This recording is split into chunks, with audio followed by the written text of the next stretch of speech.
আসসালামু আলাইকুম প্রিয় ভাই বোনেরা, সকলকে শুভেচ্ছা জানিয়ে আমি আমার আজকের একটি ভিডিও শুরু করতে যাচ্ছি। আমার আজকের ভিডিওর বিষয়গুলো বিভিন্ন রকমের টপিকস নিয়ে আমি আলোচনা করার চেষ্টা করব। জন্ম নিবন্ধনের বিষয়গুলো বিভিন্ন রকমের টুকিটাকি বিষয় থাকে যে বিষয়গুলো অনেকেই জানেন না। কি ধরনের জন্ম নিবন্ধনের ভুলগুলো থাকে এবং কোন ভুলের কারণে আপনি জন্ম নিবন্ধন সাল সংশোধন করতে পারেন না। জন্ম নিবন্ধনের বিশেষ করে দেখা যায় সনদ প্রদানের তারিখ এবং ইস্যুর তারিখ এবং জন্মসাল এই ৩ টার মধ্যে পার্থক্য হলে কেন আপনার জন্ম নিবন্ধনের জন্মসাল কখনোই আপনি সংশোধন করতে পারবেন না। আপনার এটা বাংলা রয়েছে, আপনি চাইলে সেটা যদি আপনি ইংলিশ করতে যান, এটা বিশেষ করে কয়েকটা দিন আগে একটি সমস্যা ছিল। সেটা হচ্ছে যে আপনার ম্যাপিং করতে হবে যাদের জন্মসাল ১/১/২০০১ এর পরে। এটা আমাদের জন্ম নিবন্ধন কার্যালয় থেকে মাঝে, মাঝে দেখা যাচ্ছে যে এটা আপডেট দিচ্ছে, আবার এটা বন্ধ করে দিচ্ছে, আবার এটা চালু করতেছে। তবে এখন ১০০% বন্ধ রয়েছে রিম্যাপিং।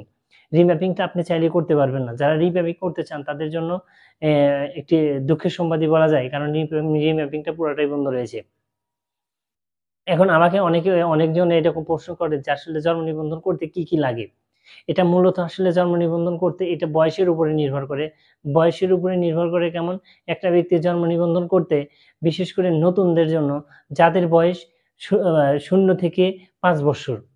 ০ থেকে ৫ বৎসরের মধ্যে ব্যক্তির জন্ম নিবন্ধন করতে বা বাচ্চার জন্ম নিবন্ধন করতে মূলত লাগে হচ্ছে মা-বাবার ১৭ ডিজিট স্মার্ট জন্ম নিবন্ধন, ট্যাক্সের রসিদ, তার টিকা কার্ডের ফটোকপি এবং মা-বাবার ভোটার আইডি কার্ড এইগুলো হলেই একটা এবং ব্যক্তি অর্থাৎ যিনি আবেদন করবে তার মোবাইল নাম্বার। কারণ কেন মোবাইল নাম্বার লাগবে? কারণ মোবাইল নাম্বারটাতে ওটিপি যায়। এই কয়েকটা জিনিস হলেই আপনি মূলত আপনার বাচ্চার আবেদন করতে পারবেন।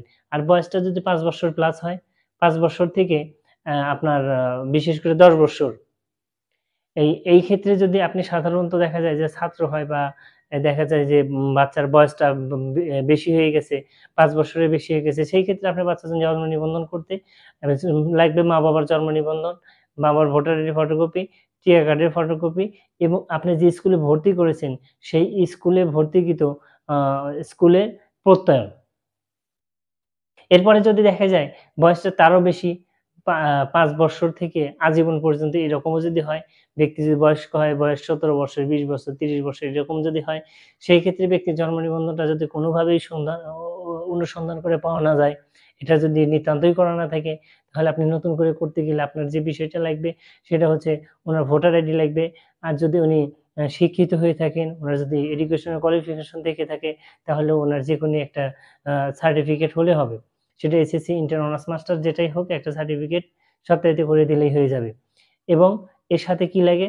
ভোটার আইডি অথবা আপনার সার্টিফিকেট, এর সাথে ট্যাক্সের রসিদ, এই ৩ টা জিনিস মূলত আপনার লাগে। এই বিষয়গুলো দিয়ে আপনি একটা ব্যক্তির জন্ম নিবন্ধন নতুন করে নিতে পারবেন। এর পরবর্তীতে দেখা যায় যে অনেকের জন্ম নিবন্ধনের বিশেষ করে এনআইডি নাই।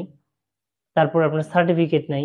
তাহলে আপনি এটি কি দিয়ে কি করবেন? এটা কিভাবে জন্ম নিবন্ধন করবেন? এই বিষয়টা অনেকেই ভাবাচ্ছে। অনেকেই জানেন না যে এই বিষয়টা কি হলে আমাদের এই জন্ম নিবন্ধনটা করা যাবে। আসলে জন্ম নিবন্ধনটাতে বয়স শনাক্ত করার জন্য বিশেষ, বিশেষ একটি ডকুমেন্ট প্রয়োজন।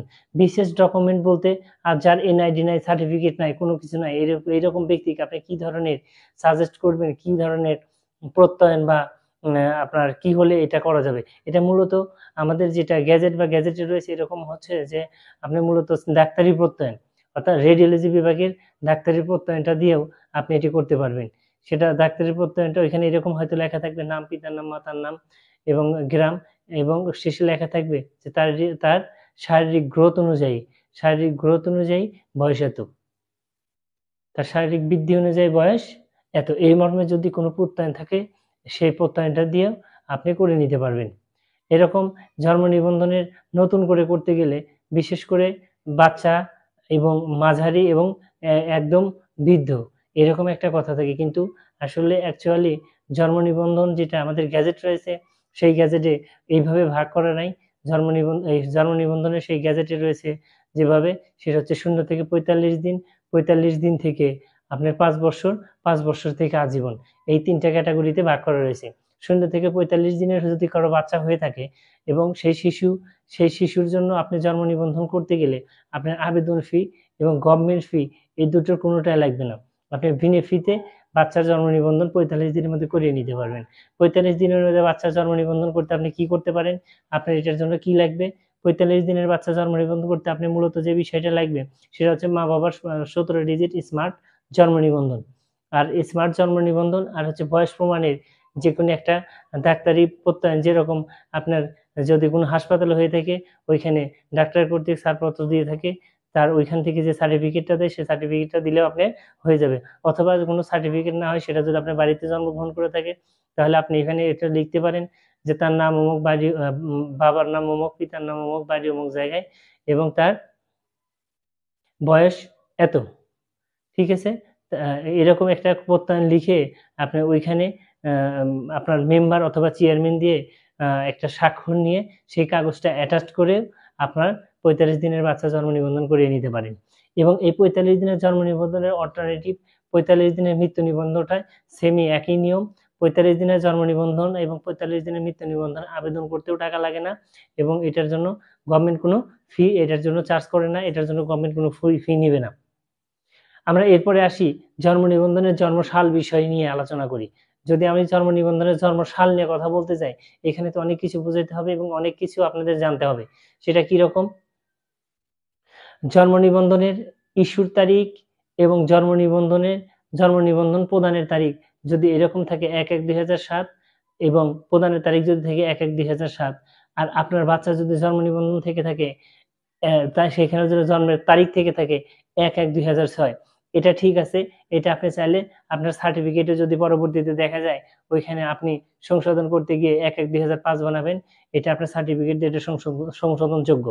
কিন্তু আপনার যদি এরকম থাকে সনদ ইস্যুর ডেট হচ্ছে 1/1/2007, সনদ প্রদানের ডেট 1/1/2007, আপনার বাচ্চার জন্ম নিবন্ধনে রয়েছে 1/1/2006, কিন্তু আপনি সার্টিফিকেটে যে কোনোভাবে হোক ভুলক্রমে হোক 1/1/2021 সালের আগে, অর্থাৎ 2021 সালে মার্চের আগে যে জন্ম নিবন্ধনগুলো ছিল সেই জন্ম নিবন্ধনে আপনারা চাইলে বয়স কমিয়ে নিতে পারতেন। ওইরকম যারা বয়স কমিয়ে নিয়েছেন, বিশেষ করে আপনার বাচ্চা সনদ প্রদানের ইস্যুর তারিখ 1/1/2007, সনদ প্রদানের তারিখ 1/1/2007, আর আপনার বাচ্চার জন্ম নিবন্ধনে বয়স রয়েছে 1/1/2006। এখন আপনার সার্টিফিকেটে বয়স কমিয়ে আপনি বানিয়ে রেখেছেন 1/1/2008। এই যে 1/1/2008 বানিয়ে নিয়েছেন, এই সার্টিফিকেটটা দিয়ে যদি আপনি পরবর্তীতে যে বর্তমান যে অবস্থা, এই অবস্থাতে যদি আপনি জন্ম নিবন্ধনের জন্মসাল সংশোধন করতে আসেন বা আপনি যদি জন্ম নিবন্ধনের জন্মসাল সংশোধন করতে চান, তাহলে আপনার বাচ্চার জন্ম নিবন্ধন সংশোধন করতে পারবেন না। কারণ এইটা হচ্ছে জন্মের আগে জন্ম নিবন্ধন হয়ে গেছে। এরকম একটা তথ্য বা এরকম একটা বার্তা আপনার সার্ভার থেকে পাওয়া যাবে। কেন? আপনার বাচ্চার বয়স ছিল যখন 6, তখন এটা ইস্যু বা প্রদানের ডেট ছিল 2007 সাল।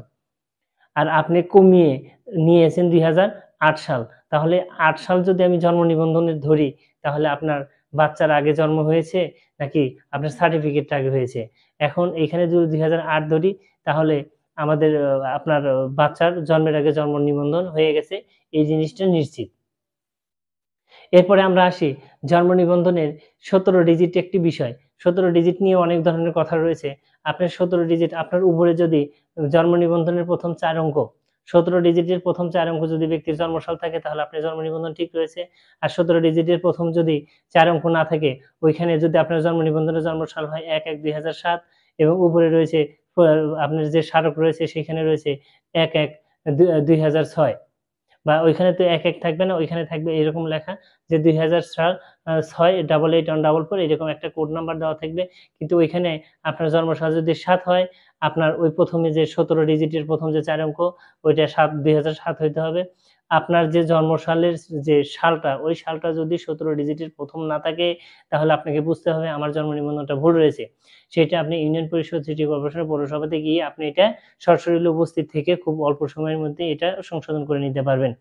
এর মধ্যে আরো কিছু মানুষ আমাকে প্রশ্ন করেছেন এইখানে এই কমেন্টের মাধ্যমে, যে প্রশ্নগুলো আমি তাৎক্ষণিক অ্যান্সার দেওয়ার চেষ্টা করেছি, কিন্তু আমিও হয়তো আপনাদের প্রশ্নের অ্যান্সারটা তাৎক্ষণিক দিতে না পারে, তবে কিছু হয়তো একটু লেট হয়েছে, তার জন্য আমি দুঃখিত। আমি চেষ্টা করি, আবার চেষ্টার ত্রুটি করি না কখনো অ্যান্সার দেওয়ার জন্য। আমি যখন আমার চোখে আসে বা আমি যখন একটু ফ্রি পাই, তখন আমি চেষ্টা করি আপনার জন্ম নিবন্ধনের ইয়েটা দেওয়ার জন্য, অ্যান্সারটা দেওয়ার জন্য।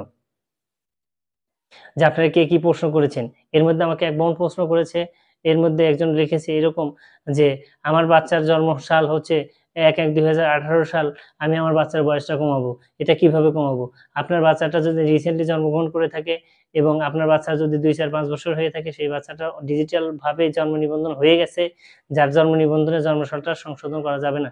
তবে হ্যাঁ, কারণবশত এটা হয়তো অনেক সময় এটা করা যেতে পারে, সেটা আসলে একান্তই যারা এইটার সাথে জড়িত রয়েছে তারাই একমাত্র এটা যদি বিশেষভাবে কোনো প্রমাণ সংগ্রহ করতে পারেন এবং সেই প্রমাণাদি দ্বারা যদি এটা প্রমাণিত হয় এবং উপজেলা থেকে সেটা যদি আপনারা সংগ্রহ করে নিয়ে আসতে পারেন এবং যদি কর্তৃপক্ষ দেয়, অর্থাৎ এখানে কর্তৃপক্ষের উপরে অনেক কিছু নির্ভর করে, যদি সেটা জন্মসালটা রিসেন্টলি অর্থাৎ আপনার বাচ্চার জন্মটা 1/1/2018 অর্থাৎ খুব অল্প দিনের মধ্যে আপনি জন্মসাল নিবন্ধনটা করেছেন, কিন্তু সেটাতে কারণবশত হয়তো 1 বছর কোনো কারণবশত ভুল ত্রুটি রয়েছে এবং সেটা আপনার যথাযথ প্রমাণ রয়েছে। এরকম যদি যথাযথ প্রমাণ থাকে, সেটা যেমন ডাক্তারি প্রত্যয়ন থাকে অনেকের, হয়তো আপনি ডেলিভারি করতে গেছে বা হাসপাতাল থেকে প্রত্যয়ন দেয়, আবার অনেক সময় দেখা যায় টিএ কার্ড রয়েছে, এরকম এভিডেন্স দিয়ে অনেক সময় ঠিক করা যেতে পারে। তো যাই হোক, সবাই ভালো থাকবেন, সুস্থ থাকবেন এবং আমার ভিডিও যদি ভালো লাগে তাহলে আপনারা কমেন্ট করবেন এবং শেয়ার করবেন এবং লাইক দিয়ে পাশে থাকবেন। ধন্যবাদ সবাইকে, যারা আমার ফেসবুক পেজ থেকে দেখছেন তারা লাইক দিবেন এবং যারা আমার ইউটিউব থেকে দেখছেন, যারা আমার এই ভিডিওগুলো শেয়ার করেন এবং তাদেরকে ধন্যবাদ, যারা সাবস্ক্রাইব করেছেন তাদেরও ধন্যবাদ। আর যারা সাবস্ক্রাইব করেননি বা আমার এইখানে লাইক ফলোয়ার দিচ্ছেন না, তারা আমাকে লাইক দিবেন, শেয়ার করবেন এবং পাশেই থাকবেন। ধন্যবাদ সবাইকে, ভালো থাকবেন। আসসালামু আলাইকুম।